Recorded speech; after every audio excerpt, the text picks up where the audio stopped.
Yan guys, ang lakas 7.4 lang yung nilagay kong battery. Sa susunod lagyan ko ng 12 volts, mas malakas pa yan mga guys. Good morning mga guys, welcome back to my channel.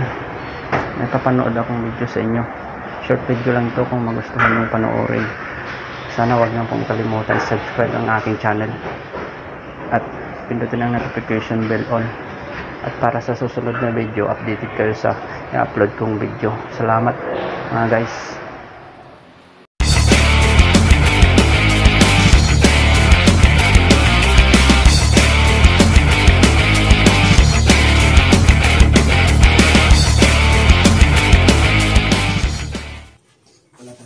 Ito mga guys, maglalaro kami ngayon ng RC.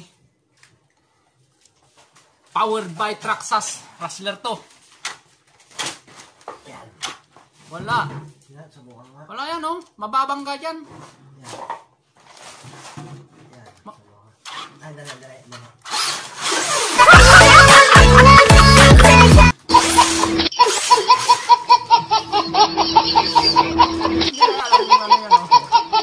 Racing car.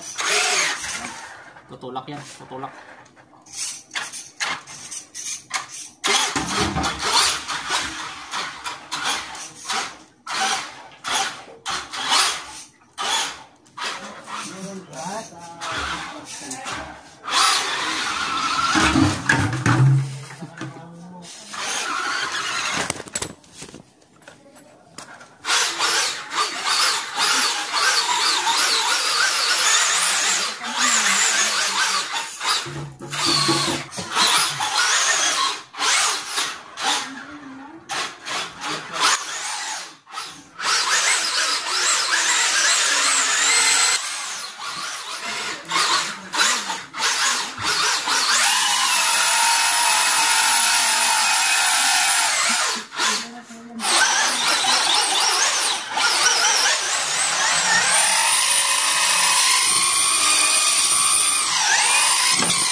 Soklet.